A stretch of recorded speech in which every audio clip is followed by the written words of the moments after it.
Salam, selamat pagi Bapak Ibu Saudara sekalian. Kita berjumpa kembali dalam Renungan Harian GP Kris Pangkal Pinang. Bersama saya Guru Injil Eber.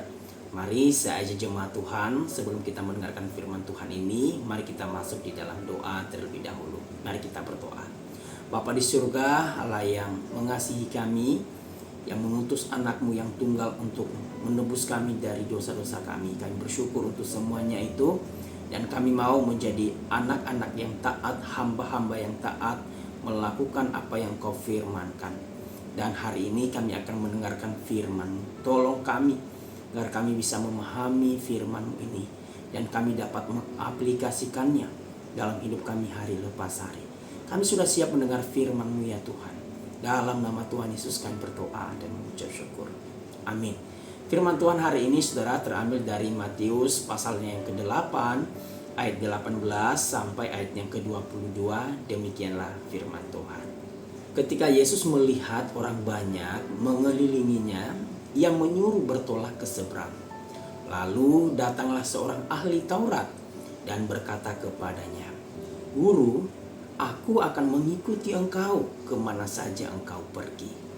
Yesus berkata kepadanya, "Serigala mempunyai liang dan burung mempunyai sarang, tetapi anak manusia tidak mempunyai tempat untuk meletakkan kepalanya." Seorang lain, yaitu salah seorang muridnya, berkata kepadanya, "Tuhan, izinkanlah aku pergi dahulu menguburkan ayahku." Tetapi Yesus berkata kepadanya, "Ikutlah aku, dan biarlah orang-orang mati menguburkan orang mati mereka." Saudara yang dikasihi oleh Tuhan, salah satu kehausan manusia yang sudah jatuh dalam dosa adalah haus akan pujian, haus akan popularitas. Apalagi jika pintu terbuka akan hal itu. Orang yang sering memenangkan pertandingan namanya akan populer, bukan? Dan itu adalah satu kesempatan bagi dia untuk membuat namanya dikenal oleh banyak orang, mengangkat nama baiknya. Tetapi hari ini kita belajar dari Tuhan Yesus yang memberi kita teladan. Di ayat 18 berkata, ada orang banyak mengelilingi Tuhan Yesus sebab Ia telah begitu banyak melakukan mukjizat. Kita dapat melihat ini dari teks-teks sebelumnya. Tapi bagi Yesus, ini bukanlah sebuah sukacita karena orang banyak itu datang kepadanya. Malahan Ia berusaha menghindar dan bertolak ke tempat yang lain. Bukan berarti Yesus tidak senang jikalau banyak orang datang dan bertelut-lutut dan mengaku Dia juru selamat. Melainkan waktu itu Yesus melihat motivasi hati mereka ketika mereka mengikuti Dia. Orang banyak ini yang mengelilingi Tuhan Yesus datang hanya untuk melihat dan atau ingin memujizat Tuhan Yesus, bukan pribadi Tuhan Yesus itu sendiri. Sama seperti sebagian orang Kristen saat ini, bukan? Yang hanya datang kepada Tuhan Yesus untuk mendapat berkat seperti keuangan, kesembuhan, kelancaran, dan lain sebagainya. Tidak dengan teladan Tuhan Yesus yang Ia rela dan berkorban menderita demi kerajaan Allah. Sejujurnya Yesus pun tidak senang dengan orang yang seperti itu. Bahkan Dia pasti menolak dan menyembunyikan wajahnya bagi mereka yang hanya datang mendapat berkat. Untuk itu marilah kita periksa motivasi hati kita. Motivasi hati kita mengikuti Tuhan Yesus.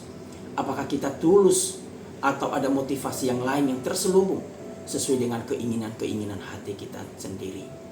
Kemudian saudara, kita juga perhatikan mulai dari ayat 19 sampai ayat ke-20. Ada dua orang yang datang dan berkata, "Aku mau ikut Tuhan, aku mau ikut Tuhan Yesus." Seorang itu adalah ahli Taurat yang berkata, "Guru, saya akan mengikuti engkau kemana saja engkau pergi." Perkataan ahli Taurat ini kelihatannya rohani, bukan? Tetapi dia tidak mengerti apa artinya mengikut Tuhan Yesus. Ahli Taurat merasa bahwa ikut Yesus itu enak, tidak mengalami kesusahan, tidak mengalami penderitaan, sebab Yesus ada di situ dan pasti melakukan banyak mukjizat. Yesus pun menjawab kepadanya, "Serigala mempunyai liang dan burung mempunyai sarang, tetapi anak manusia tidak mempunyai tempat untuk meletakkan kepalanya." Yesus langsung memberitahukan kepada ahli Taurat ini bahwa ikut dia itu sangat berat. Ada harga-harga yang harus dibayar. Ini jelas bertentangan dengan apa yang dipikirkan oleh ahli Taurat itu. Dan mungkin sebagian orang yang saat ini dan mungkin saat itu yang kiranya telah diracuni oleh ajaran yang mengatakan bahwa ikut Yesus pasti kaya, sembuh dari sakit, bebas dari problem, dan lain sebagainya. Hal ini juga mengingatkan kita bahwa mengikut Yesus tidaklah mudah, bukan? Butuh pengorbanan, ada harga yang harus kita bayar. Kita harus berkorban waktu, tenaga, bahkan dana, relasi, bahkan seluruh hidup kita.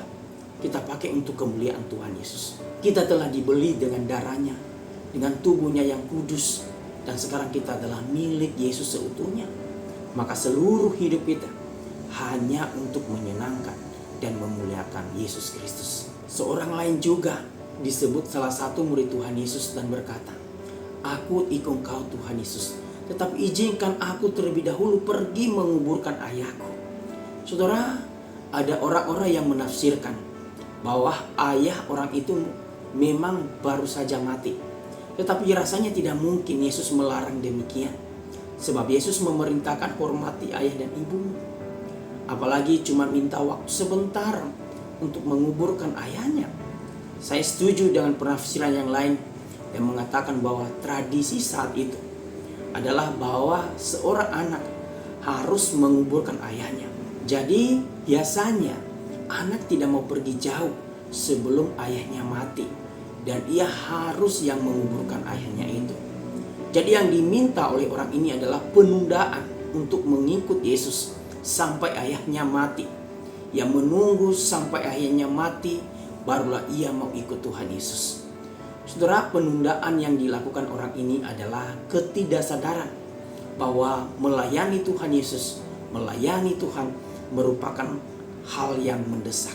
Banyak orang Kristen saat ini menunda-nunda ingin melayani Tuhan Yesus. Selalu berkata, nantilah, yang lain saja dulu. Nantilah, lagi sibuk dengan kegiatan yang lain. Banyak alasan kita siapkan untuk menunda melayani Tuhan. Tanpa sadar, hidup kita hanyalah sebuah kesempatan. Saudara, marilah kita merespon panggilan Tuhan. Bukan hanya untuk percaya kepadanya, melainkan melayani Dia sebagai kebutuhan yang mendesak yang segera kita lakukan. Saudara yang dikasihi oleh Tuhan, mari kita meresponi firman Tuhan ini dengan sukacita, agar kita melayani Tuhan dengan tanpa menunda-nunda, tapi menyerahkan seluruh hidup kita sesungguhnya kepada Tuhan. Kiranya firman Tuhan ini menolong dan memberkati kita semua. Amin. Tuhan Yesus memberkati.